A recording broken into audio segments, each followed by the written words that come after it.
And we're back with another edition of the Cosmic Crossfire. This is once again Gerald Glassford from Pop Culture Cosmos and Game Stores. Thank you for staying with us and checking in on us with the Cosmic Crossfire once again. And, well, he's back for a new year of Cosmic Crossfires. It's the man, the myth, the legend behind Rob McCallum Films with all the great stuff going on. You got to stay in tune to Rob McCallum Films on Facebook, Rob McZob on Twitter, and a whole lot more. It's you. It's Rob McCallum. It's me. Here I am. There you go. Ha, ha, ha, ha, ha. What's going on, my friend? I'm back. Not much. Back in the saddle, 2018. I hope you had a good Christmas. I did indeed. And I know you did. I was very happy to see what a great posting you had the other day about where you are at as far as this point in your life as opposed to what was previously going on. And I'm just so happy for you, man. You're got a lot of things cooking up on the fire in more ways than one. And I just tell you what, I'm so happy for you, and I wish you all the best this year.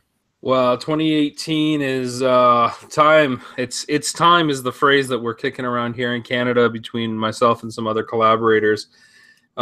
It feels like last year was a really big transition year, some more literal than others.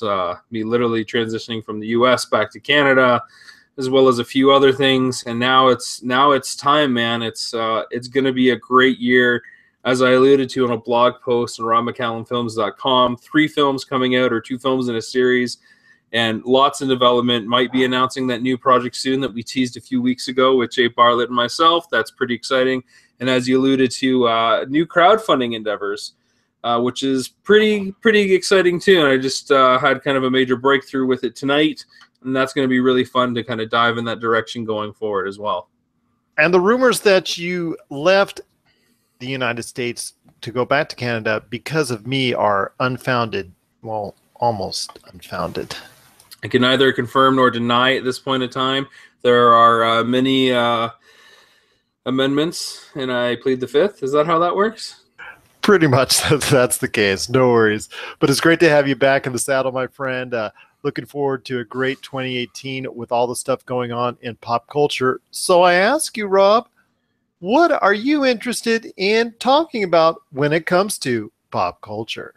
Well, there's a few things. I've broken down my list for this week's episodes into 3 different sections. And the first one comes from an article on the AV Club. I don't know if you saw their resolutions for pop culture in 2018. I thought we could just kind of go through them and see what you think, if you agree, disagree, want to riff on some of them, and see where that leads us. I thought some of them were intriguing. I thought some of them don't necessarily apply, but let's see where we go. So these are resolutions and hopes from the AV Club, pop culture resolutions for 2018. The first one is, give us more original action franchises. They're citing John Wick and Baby Driver as proof that audiences don't need legacy or preformed franchises to enjoy that kind of genre. What are your thoughts on that?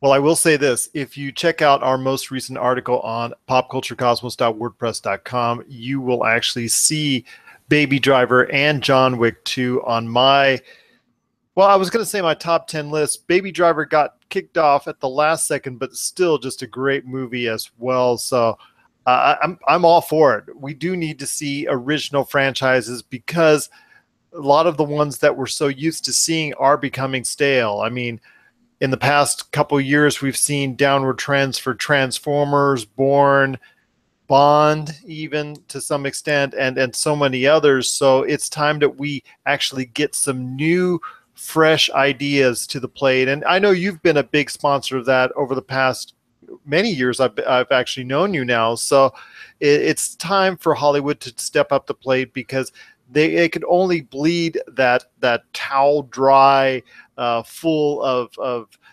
sequel after sequel, iteration after iteration for so long before you have to come up with something fresh. And I believe now is the time to do so. How do they do that? How do they convince audiences to go see something new when we've been so groomed to go see something familiar? Well, John Wick, is a perfect example. John Wick, a very solid foundation when the original came out. John Wick 2, still made for a minuscule budget compared to other action flicks. That came out, it's even better than the original, and it still garnered over $200 million worldwide at the box office. Those are the baby steps you need to go ahead and create better or original action films and take those chances with new directors, fresh ideas, and you don't need to spend 100, 150, 200 million dollars on these AAA blockbusters. Some of these actual great ideas can be made for a lot less money, and you just got to take a chance as a studio and just believe that maybe this scenario is a lot better for it. Plus, there's also a lot of great works you can still adapt from that have not been put on either the small or the large screen. In fact, there's a lot of books, adventure books, novels that are all over the place that you can draw from as well. Yeah, I think the real key to success there is still embracing that original take on what the action genre can be, and not just crapping out this decade's version of Lethal Weapon or Navy SEALs or whatever 90s era action flick, True Lies, because it has lots of explosion guns and possible catchphrases that remembered in a few years to come. Like, look for something original. John Wick isn't all that original in concept, basically about a retired hitman pulled back into service. I've only seen part of the first one, and I did hear that the second one stands up, save one or two details, but a lot of people either put it on the same level or better than it. But now it's even becoming its own kind of series and franchise, right? So we got to get away from that and look for something kind of original again on the screen. So as long as they can keep it original, they should keep it interesting. That's what I believe.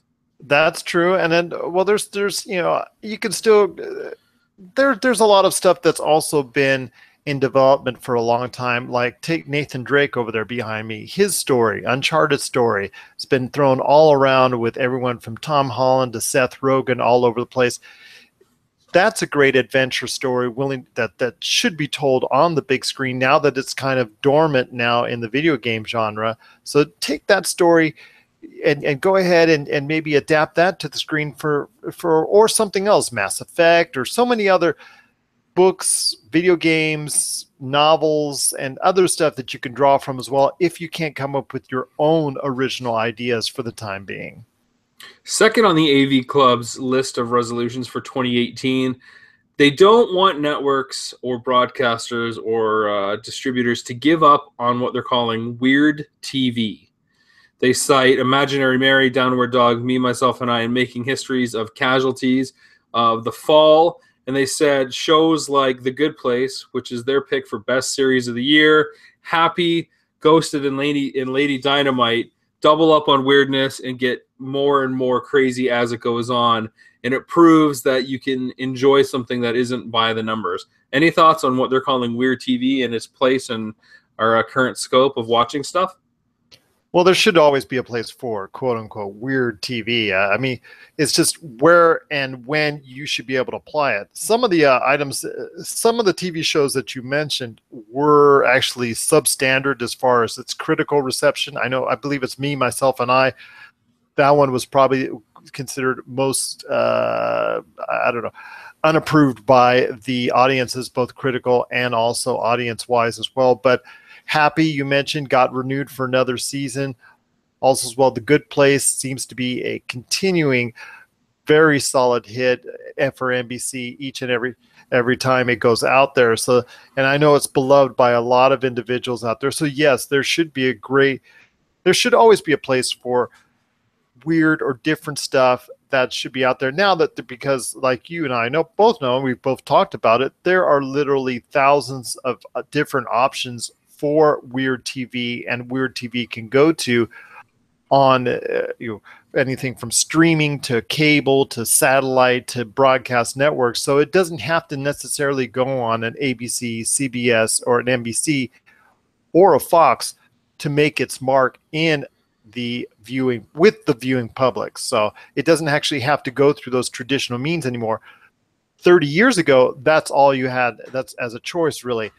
Now, these days, you've got so many more options to go ahead and make a mark within the world of the consumer market that's out there that watches and consumes all this video stuff, you can always have a place for weird TV, as they want to continue to call it. It just doesn't have to always be on broadcast networks.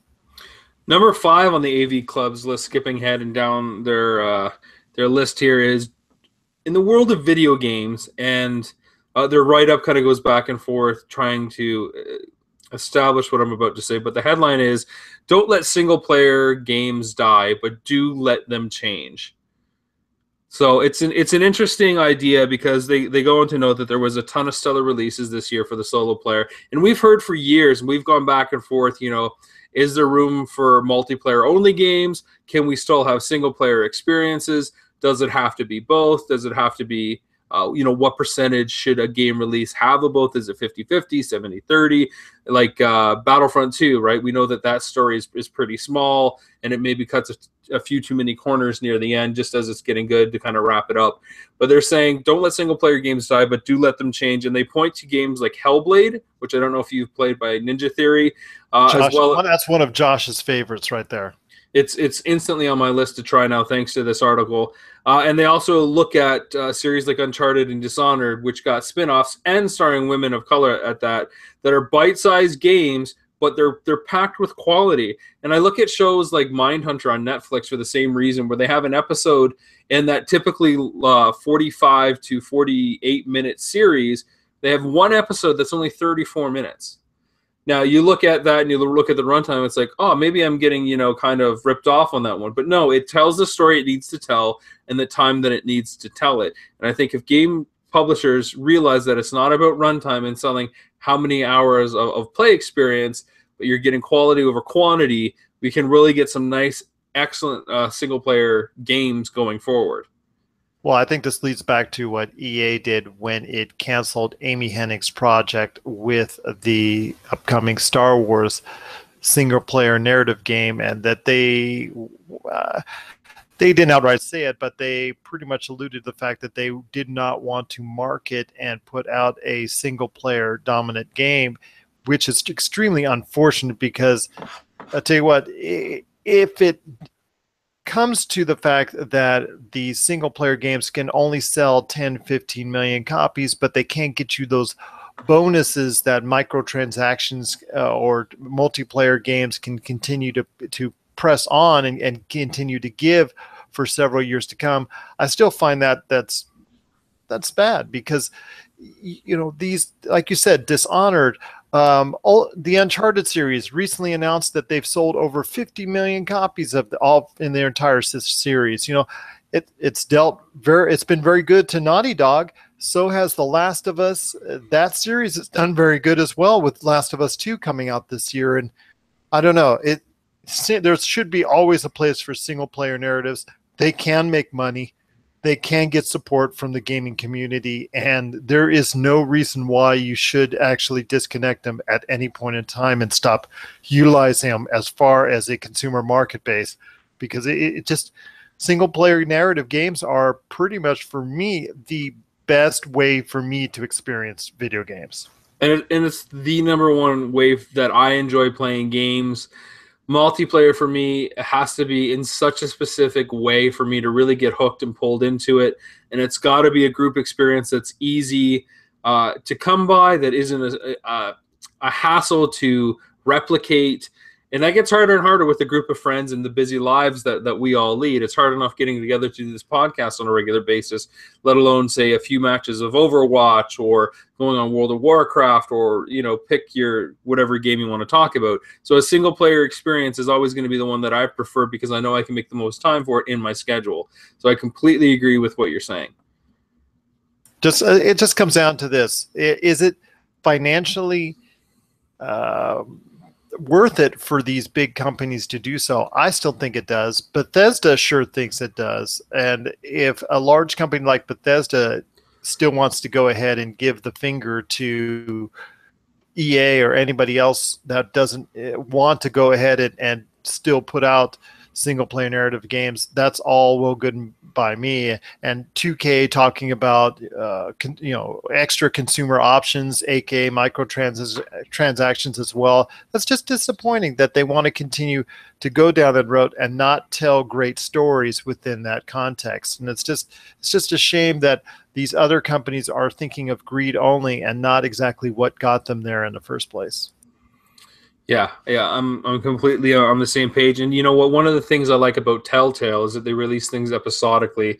There are, of course, other publishers that do that, and I wouldn't mind that for like an RPG either. If they time some of the releases, if they gave everybody the base world and like the main A story quests, and then they kept releasing different chunks as the world expands, that'd be a great way to do some of this stuff. But it also allow them to really focus on the quality, get a quality story that maybe only lasts 4, 5, 6 hours before they expand it. And then that also gives them the time to kind of really incorporate that feedback as they continue to flesh out the rest of the world. I'll give you one last example. Anthem, that's going to, at least it's scheduled to come out with EA for 2018. It's made by BioWare. You know, and I both know, as soon as it comes out, anybody on the internet, anybody on social media, what are they going to be saying? Well, this is great, but it would have been nice if you actually made us a good Mass Effect game instead. So, or they'll say something along the lines of, "Here's how EA is wrecking my life again." Exactly, and that's going to have microtransactions and all the stuff that we don't want in it. And BioWare is going to be looked down upon it. Whether or not it will damage BioWare's reputation long term, we'll never know. But after what happened last year with Andromeda, we're not even sure if they're going to go back to the awesome Mass Effect series the way it was before again. That's true. Number 7 on the AV Club's Pop Culture Resolutions is a real interesting one, and I can relate to it as a Canadian filmmaker on a slightly different level.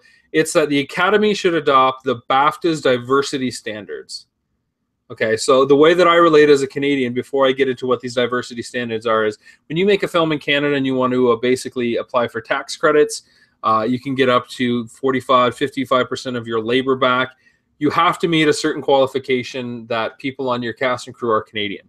So once you can prove that through eligibility, and people have to sign up, and then they get a registered kind of number, they submit that number to Revenue Canada, which is like the IRS for all our American listeners. Then the Revenue Canada gives you money back after you've spent it and prove that you spent it, and these people are all legit. So the Academy should adopt BAFTA diversity standards. This was super interesting, and I had no idea that the BAFTAs, which are the British, I'm going to mess up this acronym, the British Actors Film and Television Awards, British Academy, British Academy of Film and Television British Awards. Arts, but yeah, British Arts. It's probably British Arts of Film and Television Awards. It's something like that. I apologize. I should probably know that. I should learn it at some point. Well, you might win an award from them. I might win a BAFTA. You'll be going up on the. Well, I'd like to thank the Academy. Oh, I'm sorry. I'd like to thank the BAFTA. I'm just going to keep it BAFTA because I don't know.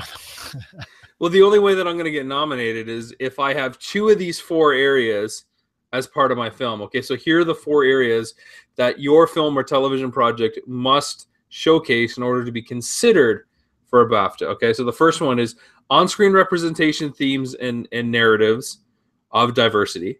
The second one is project leadership and creative practitioners of diversity, industry access and opportunities of diversity, and opportunities for diversity in audience development.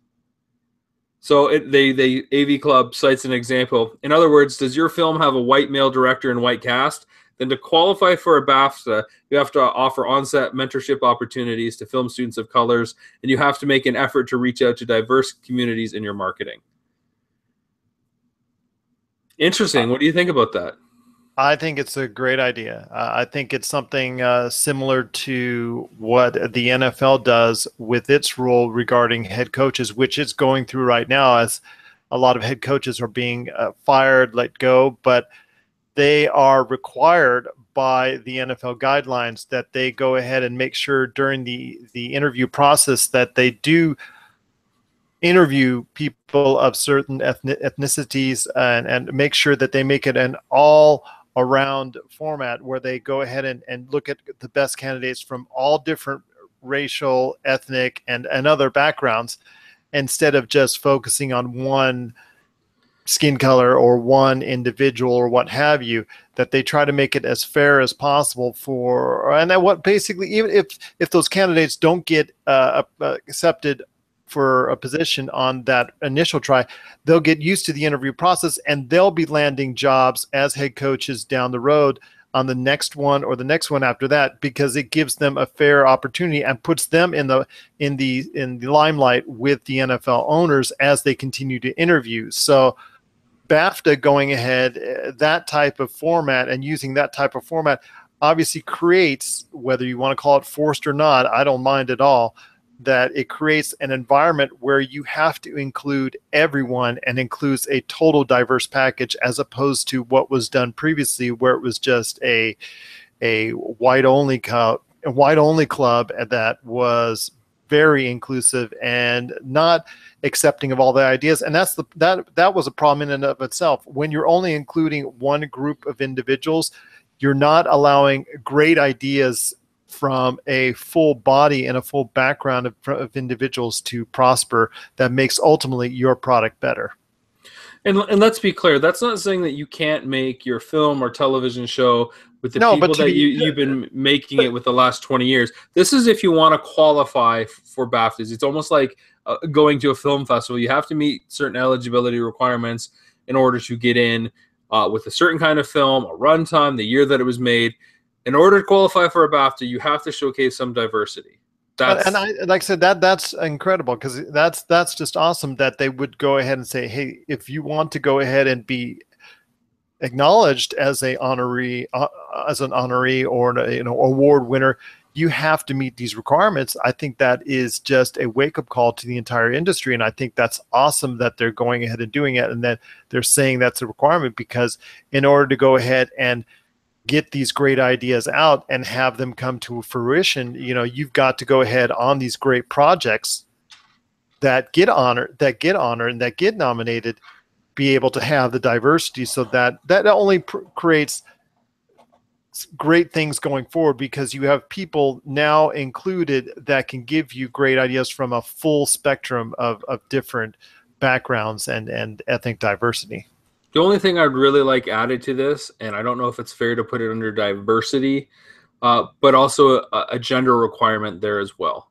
Because this still can be a boys' club if we're talking about filmmaking, which it's traditionally been known as and thought of as it's a male-only kind of, boys rules, girls drool kind of thing. And for the last year and a bit has taught us anything, it's about the power of the female vision, a woman's vision, a woman's story to tell in our world. So it would be nice to have, some guidelines to include women in this. I work with a lot of women who never get a fair shake at doing this stuff. And I don't consider myself a hero because I hire them, but I certainly am lucky to work with such talented women that elevate everything I do every single time that we collaborate. It'd be nice to have other people that have a little bit more means than I do be able to reward some of these talented people that are out there. When I worked in Hollywood in the 90s, you could definitely see some of that going on, as far as not talked about, but you could just see that. You could just see what you're being surrounded with. And you're not being surrounded with the best of the best. You're being surrounded with only the ones that are thought of as being the best, when in all actuality, if you're truly a company or a group or production that really wants to go ahead and put out the best product possible, you need to draw from the best people possible, and that's all over, and that's not just from one demographic. The last item on the AV Club's list that I want to talk about in terms of pop culture resolutions for 2018 is a little bit more lighthearted, but it's a pain that I'm sure everyone that's listening can relate to, and that's, please fix your streaming platform's interface to be a little bit more intuitive and user-friendly.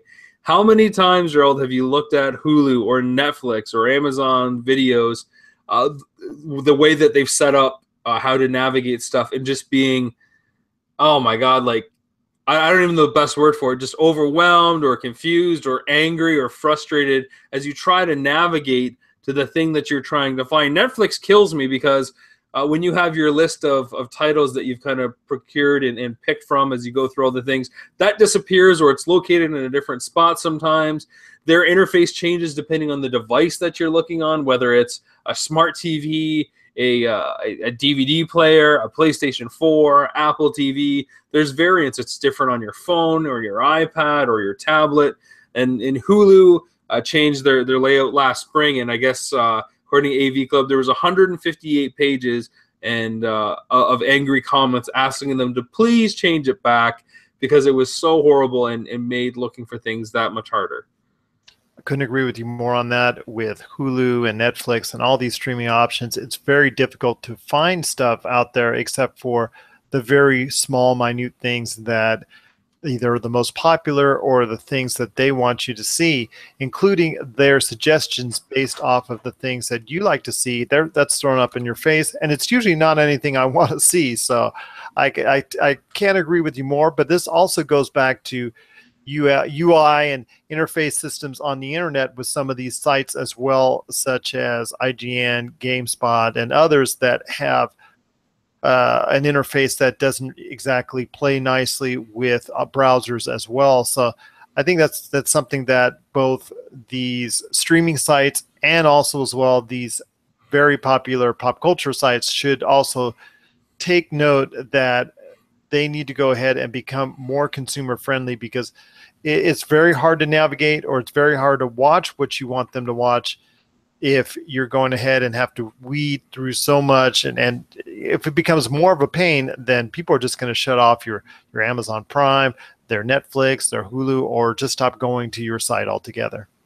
And it'll be interesting to see with the upcoming Disney service coming out, what they decide to implement in terms of their design. And it's not just these massive streaming platforms like Netflix, Amazon, and Hulu. We're also talking about like Showtime, HBO, basically anybody that has an app that has content connected to it, the Weather Channel, Nat Geo, everybody that has an app that has content that wants a consumer to kind of browse and peruse and watch material needs to really consider customer immersion and retention, because it's about keeping them in there. And funny, we talk about this a lot on the video game side of things when a new operating system version comes out for PlayStation, or I remember back in the day, like PlayStation 3 had a few different variations of what those themes look like.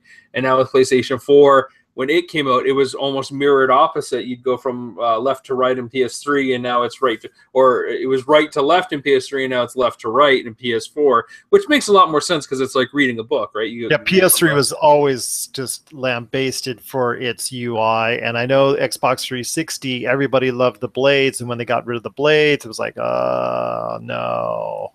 Yeah, it's definitely a huge topic of discussion on that side. So I'm surprised that these streaming services and apps haven't taken a larger cue from gamers, especially since the popularity of these apps and platforms have been tied to gaming consoles almost since their initiation. Oh, yes, this is true, and I'll tell you what, that I'd love to see a better idea of how to go ahead and present your product. Although I am curious when the Disney streaming product comes to full fruition, whether it's through Hulu or whether it's through their own service. You can imagine how it's going to be, Rob. Just make icons. You want Disney stuff, Disney icon. You want a Star Wars icon, Star Wars stuff, Star Wars icon. Or then you have a Marvel icon, Fox icon. You know, it would be really easy if you just started off with that, and then you could go from there. I agree. So anyways, all those things we just discussed are the AV Club's 12 resolutions for pop culture in 2018. Do a quick Google search. You can check it there, or maybe we'll even post it up on our Facebook and Twitter pages for people that want to be linked and check that out. I want to move on to the second chunk of stuff that we're going to talk about on the Cosmic Crossfire today. And it's a bit of a lightning round, Gerald. I'm going to throw some things at you to see what your reactions are. These are more or less films that caught my eye, or TV shows, or things that could happen this year that are related to pop culture that I thought warranted some discussion, because we haven't talked about them for the most part anyways. First one is Mary Poppins sequel. What are your thoughts on that? Especially as a man with $2, is this something that you're looking forward to? Are you going to be checking this out in the theater? Or is this going to be a wait for a DVD and Blu-ray? I would like to see it. I know the creator of Hamilton, Lin-Manuel Miranda, I believe his name is correct. Yeah, it sounds correct. Okay. he is very much a part of this. That gets me excited as far as his, because obviously Hamilton is such a huge hit as far as within the stage realm, and seeing his talents now being moved over to the big screen with Mary Poppins and what's going on there is definitely takes me back. I would love to go take the kids to it. I think they'll be excited to go see it. Just a spoonful of sugar, and all that stuff. Oh my gosh, sorry. You're killing me. I know, I am. But to me, it would just be a lot of fun, and I don't mind. Go fly a kite. Oh, okay, yeah, tit for tat there. But I'll tell you what, it just definitely is worth something for me to go ahead and check out. And like Beauty and the Beast was obviously one of the best movies around for 2017, so definitely it looks like Disney will probably strike gold again with Mary Poppins in 2018. I just don't know how you can do a sequel to such a classic that won so many awards, that's been well regarded by critics and family and fans and generations of families for years to come. And the thing that kills me the most about this is, from what I understand, we're not going to have music from the Sherman Brothers, who were responsible single-handedly for writing that memorable score for the original one in the 60s. Like, if you ask me, what makes Mary Poppins work was the music. Everything else was great, and it was up to snuff, of course, but it's the music. Was awesome. I'm going to tell you right now, Dick Van Dyke was awesome. Yeah, great. But what made that movie stick out was the music. It took it from a good film to an amazing film. And we don't have that this time around, so I'm so cautiously optimistic about this one. It could be very good. I mean, like I said, Lin-Manuel Miranda, I think he's going to do a great job with it. I have hope because, like I said, you couldn't put the film in better hands song-wise than with him as far as helping create the music or recreate the music as far as with a lot of hits from Mary Poppins. Well, from Mary Poppins sequel, pro or con, I want to switch to God Particle. Now, this is the temporary title for the next Cloverfield movie. What are your thoughts on that universe and what we're going to learn about it? So you got the lowdown on that title. I just see it when I see it pop up. It just says Cloverfield 2018 edition. So I thought that was going to be that's a pretty lame title, the 2018 edition. But when I see it in reports, I don't know. The last Cloverfield, that was the one where I think they were trapped inside the house. With John Cloverfield Lane, yeah. Yeah, that was a bust, and you didn't like that.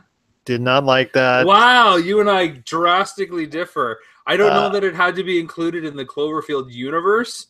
And that's what I mean. But say what you will about the last 10 minutes, but other than that, that film was very, very solid. That's what I mean. It just doesn't fit like the Cloverfield that I remember from the original. So seeing another edition of it, I'm not excited for it. So, well, who knows where this one hits in the entry and the timeline and how all the pieces connect. I mean, J.J. Abrams, who is exec producing these and has been since the beginning, with Matt Reeves directing the first one, who knows how these are all going to fit together. Maybe it's that superhero kind of formula where you get a lot of great standalone stories that just have a little bit crumbs or icing for that cake that eventually comes together to tell that bigger overarching story. But it's going to take 5 or 6 movies to really paint a clear picture of what's going on. That could be really interesting. And frankly, that's what excites me. Well, I'm glad it excites you, but for me, it's probably something I might catch on home video. Yeah. What about What We Do in the Shadows, the spin-off TV series? You don't know anything about that, do you? That I did not know about, and that didn't really excite. I mean, obviously, a spin-off series to that, What We Do in the Shadows, that's even more. Now you're even trying to do way too much with a series that's not even that popular at this point in time. You're killing me. What We Do in the Shadows is so great. They've already announced a sequel with the werewolves, and now they're doing a TV series with paranormal cops that think something's going on in their town, but they're completely oblivious to the things that are all around them. I think it sounds great. I think it's a nice spin on the Cops kind of investigative ghost hunter franchise that really interjects humor. I love the guys behind it. Jermaine Clement is obviously hilarious from Flight of the Conchords, plus everybody else that's involved in What We Do the Shadows. I think this is going to be a nice cult hit that goes for years to come. I hope it is. I hope it is, and I will check it out because you're suggesting it to me, and I usually take your suggestions very seriously. So I will definitely go ahead when it comes out. I will definitely check it out. That I will do for you. We've got the Winter Olympics coming up in February, and I was actually thinking, are we going to have any pop culture moments that are tied to the Olympics this year? I never really considered the intersection of sports or something like the Olympics having too much to do with pop culture, but who knows? What are your thoughts? Usually there is. Usually if it's not an individual athlete that garners our attention that we go gaga over, it's usually something else relating to it. So yeah, I think we will. If not, it's going to be either trying to be created by whoever the entity is. I'm assuming it's NBC again that's going to be televising it. So they're going to be trying to force something down our throats as they usually do, whether it's the star athlete of the games or whether it's something else relating to it or whether it's something unique about the city itself hosting. They will try to go ahead and associate something for pop culture. If not, then I know someone else will. It'll be really interesting to be in Canada for an Olympic broadcast because things are done a little bit different here from what I understand. I believe it's CBC or CTV here that has the rights to them, and the majority of the coverage is all online and streamable for free as long as you're in Canada. So they really go with an online approach first, other than some of like the key events, especially as the events dwindle down. But even then, those events are reposted online for enjoyment. And I really like the idea that if I miss, the slalom qualifiers, I can bring up my iPad or my phone, check it out when I have the time, and I'm not handcuffed to a schedule should I miss it.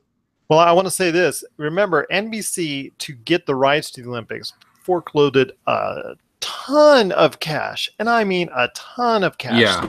They are trying to squeeze it out any way they can. Yes, they've got an online Olympic site that you can check out, and you can see those specific events as far as that is concerned. And I know they're going to make a more concentrated effort to go ahead and make it a better presentation online.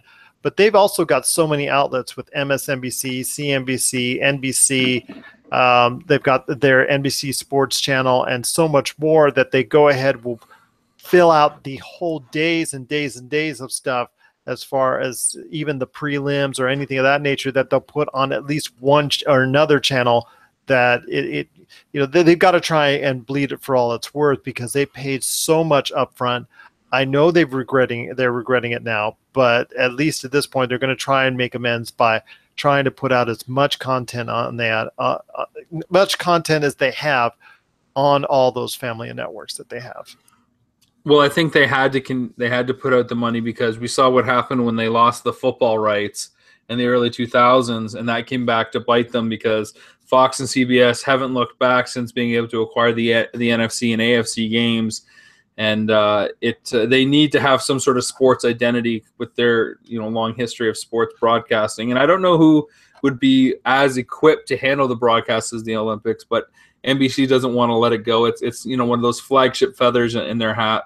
So we'll see what happens. And who knows what kind of pop culture moments might come out of it down the road. There might be a movie that's based on something that transpires, especially with the NHL players not being a part of the hockey event. Could we see another Miracle on Ice kind of situation? Or you could see something like I, Tonya, which came out to great critical reviews. It's being a minor hit everywhere, but it's probably going to get at least one Oscar nomination, I believe, for the performance for portraying Tonya Harding. I think that's definitely going to come into play there. So, like you said, it goes both ways. So at least something should happen where it'll be long lasting in some way or some form or fashion in pop culture. Yeah, Margot Robbie, aka Harley Quinn, is definitely getting a lot of buzz for I, Tonya, and perfect timing by those filmmakers teaming up to make sure that their release of that film coincides with the Winter Olympics, which of course is the universe that's set in for female figure skating. Terry Gilliam's Don Quixote is finally coming out after 20 years of development. That I saw. Well documented in a 2002 documentary. What do you think about this actually coming to fruition? It's all shot. It's just a matter of editing. I feel like a bomb's going to drop on that edit suite and stop that film from coming out. It's finally out. He's finally seen it. Is it going to live up to the hype? No, nothing can live up to. Just taught to Sony with The Last Guardian. Nothing can live up to the hype for that.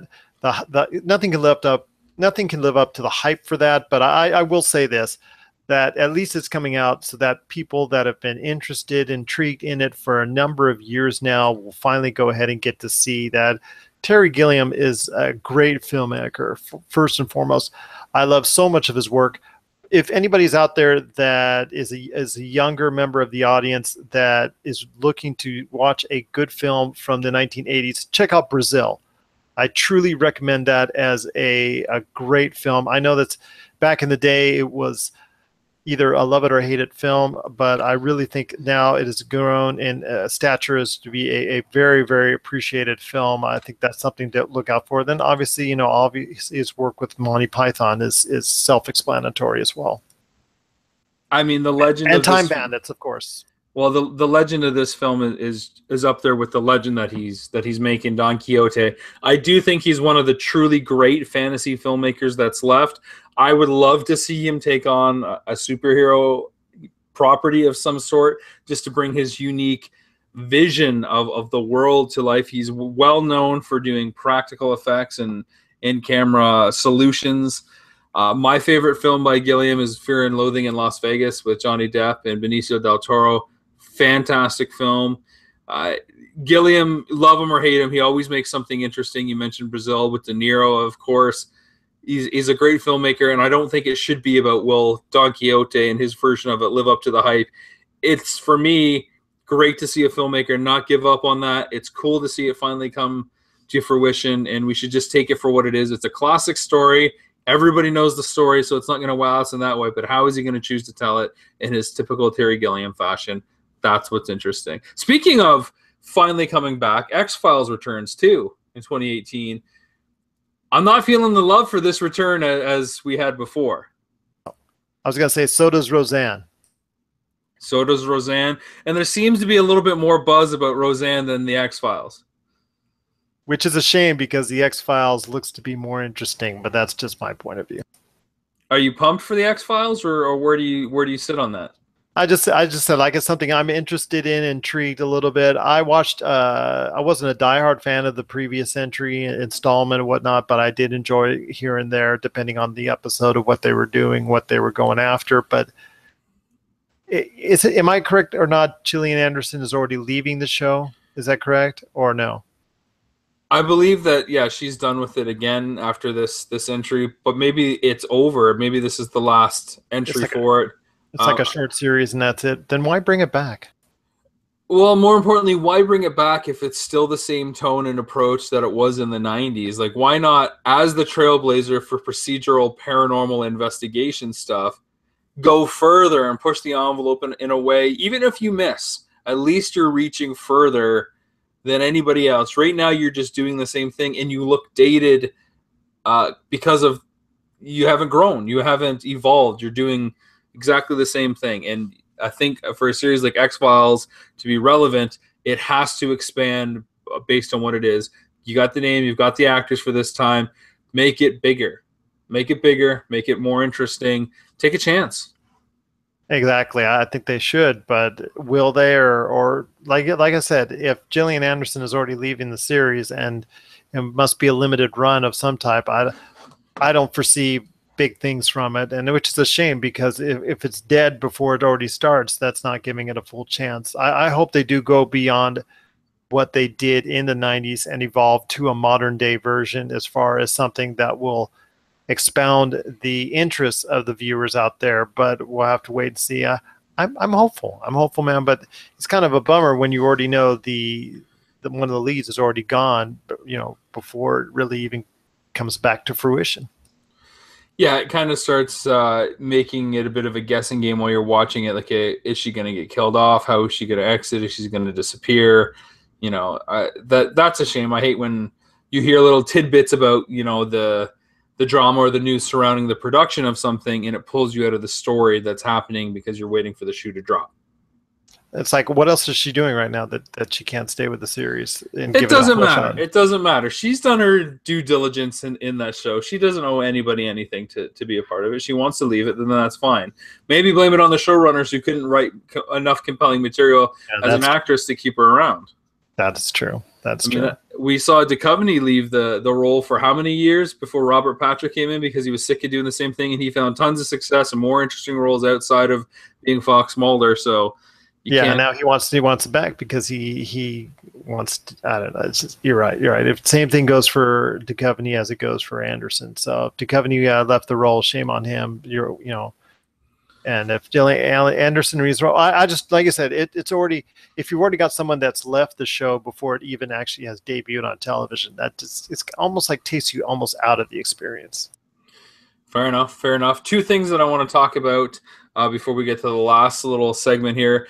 And that's the new 8-Bit Heroes has finally come out January 1st, 2018. The new 8-Bit Heroes, of course, is a documentary on making an NES game by Joe Granato, a good friend of ours, who I've worked with very closely, who is responsible for making the Nintendo Quest game, Nintendo Quest NES game based on our documentary. It comes out. It's on Prime already. Check it out, the new 8-Bit Heroes. You basically see Joe go home and discover his plans for a Nintendo game that he made when he was 8 years old. And Joe, in the way that only Joe can do it, in a crazy way, decides that he's going to fulfill his childhood dream of making an NES game based on the existing plans, not an NES-like game, not something on Steam using Unity or something that's just an 8-bit. He wants to program on actual hardware and put it on actual release a cartridge. He wants to follow his design schematics and make a cart and release it and let people play it. And let me tell you, having been a part of this, it is quite the roller coaster affair that he endures everywhere from Florida to New York to Vegas to LA to Portland. He basically hits every corner of the country in order to go on this adventure to see if he can make this happen. Check it out. Again, if you've got Prime, I think you can check it out for free right now. Otherwise, you can rent and download it. It's also on Vimeo, another way to check it out if you're outside the U.S. And along with that, Joe, in a couple weeks, will be launching a Kickstarter campaign for NES Maker. Now, if you've ever dreamed about making your own Nintendo game, Joe is here to help you do that. He has been working for the last year and a bit, which is why our game for Nintendo Quest has been delayed, because he has made a whole tool set, a game engine, if you will, that allows people with little or no code experience at all to make their very own Nintendo game, and with a little bit of hardware that you can select as a reward, or it's available out there right now, you can flash your designs to an actual cartridge and play it on a Nintendo. So this is a Kickstarter project that he's launching in a couple weeks. So if you're interested in making Nintendo games, old school style, with the limitations, love them or hate them, this is your chance. From what I understand, everything is very fairly priced. You're going to love it, and it is the foundation for the Nintendo Quest NES game that's coming out. And it's going to be cool. It's going to be really cool, I'm telling you right now. Oh, that sounds good. I can't wait to see it and check it out, definitely, and look forward to that Kickstarter as well. Speaking of crowdfunding, the last thing I want to talk about is something you and I have been going back and forth a little bit, off mic, if you will, about the allure. Has crowdfunding and Kickstarter and Indiegogo lost a little bit of luster? And I've been talking to you about saying, I kind of want to do something with crowdfunding. I want to get back in the space, and I wasn't really sure kind of what it was. And I finally launched Crowdfunding Spectacular, which is a Facebook page and a YouTube channel. It's in its infancy, but every day or so you're going to see me make a new video where I break down a campaign or talk about crowdfunding in a certain way. And the crux to all of this is the campaign worth backing, or is it a bust? So are you going to be a backer, or is it busted? So that's the approach I'm taking. I want to become a super backer in terms of Kickstarter, which has a criteria of backing so many projects with a dollar amount over the course of a calendar year. So every day as I look at different campaigns that are out there and I learn about the space, because I want to be an expert at crowdfunding in every possible way and learn about what works for campaigns and what doesn't work, can I find enough campaigns that'll make me a super backer, or are there going to be a bunch of campaigns out there that are like just completely busted and not worth my time and money? You'll see everything that I find. It's going to go out there. It's free to check out these videos. Most of the videos I've done so far are about a half hour long. And if you're interested in launching your own campaign and you want to know about it, watch the videos. You're going to learn a ton about what works and what doesn't work, what I think you should try to do, what you shouldn't try to do. And if you think your campaign that you are launching is worthy of backing, send it to me. I'll put it through the rigor. I'll vet it. I'll let you know if I put my money down and become a backer of your project. Definitely, you can send that to Rob McZob on Twitter, Rob McCallum Films on Facebook, or if you want to just shoot it through us here at the Pop Culture Cosmos and at Pop Culture Cosmos on Twitter, we'll definitely get that info to Rob as far as him incorporating it into the Crowdfunding Spectacular Facebook page. You want to like that as well, Crowdfunding Spectacular.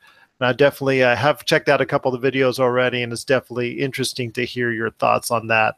In fact, well, actually, I'll see if he's interested in actually throwing it on the back end of some episodes with us as well. So, of course, throw whatever you want. I just did a video, depending on when this airs, on a campaign that has, I think, 5 or 6 weeks left, called Caply, and this is a campaign that's already almost tripled its goal. They were looking for 30,000. They're almost at 90,000 already.